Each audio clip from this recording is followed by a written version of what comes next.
C'est un réel plaisir de vous retrouver, chers téléspectateurs. Bienvenue à ce journal dont voici les principaux titres. Les activités gouvernementales prévues pour le premier semestre de l'exercice 2022-2023 ont été exécutées à une hauteur de 86%, selon le rapport présenté par le Premier ministre Gervais Ndirakobucha devant les deux chambres du Parlement réunies à Kigobe ce jeudi. Nous allons revenir sur quelques commentaires des parlementaires au cours de ce journal. Et les agriculteurs des collines Woubedi et Maruri de la commune et province Kayanza se sont mis au bio. Ils utilisent maintenant du fumier organique qu'ils produisent eux-mêmes. Vous verrez au cours de cette édition que leur production a augmenté et la DPAE de Kayanza les encourage vivement de continuer dans cette voie. Les détails, c'est tout de suite.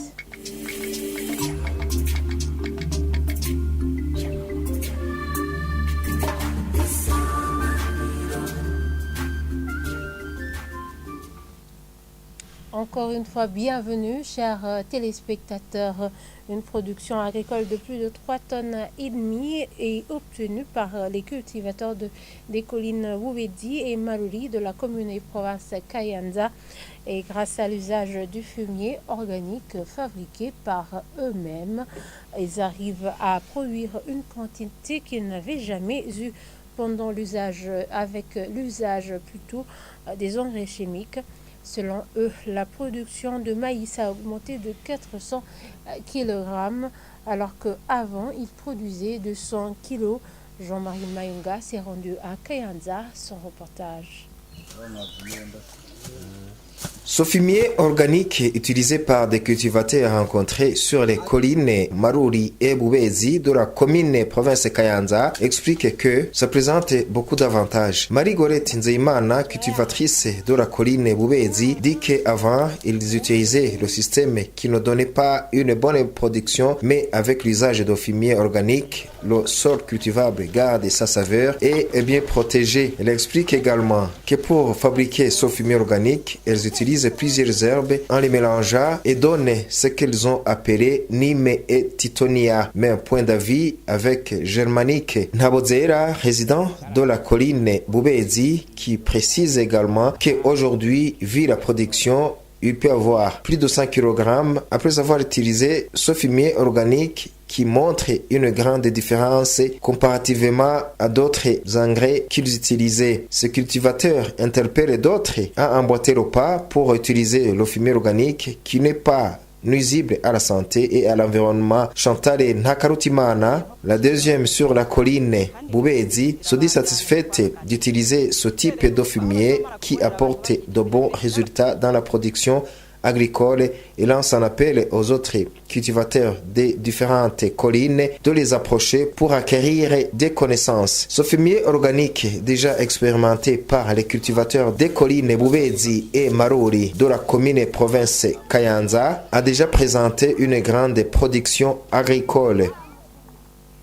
Merci à Jean-Marie Mayunga et Jérôme Niondima pour ce reportage. Et du côté de la DPAE, Adelani Yonsava, directeur de la DPAE, précise que le fumier organique aide le sol et demande aux cultivateurs de faire l'élevage afin d'avoir ce fumier. Suivez-le.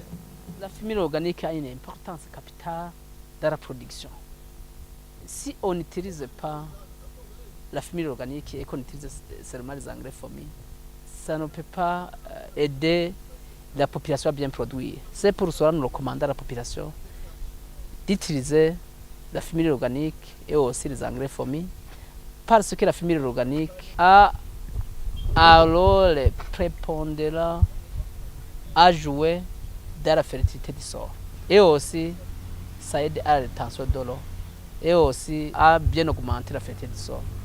Ce que nous faisons pour que la population puisse avoir de la fumier organique et que nous sensibilisons la population de tout faire pour que chaque ménage puisse avoir le petit bétail ou bien les animaux à basse cour. Que chaque ménage puisse avoir des compostières. Là aussi, ça va les aider à avoir de la fumée organique à utiliser dans les champs.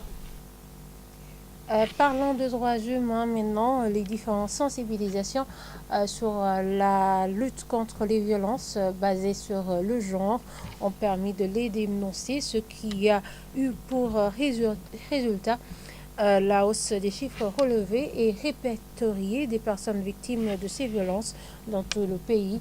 Une satisfaction pour le collectif des associations et ONG féminines du Burundi, CAFOB.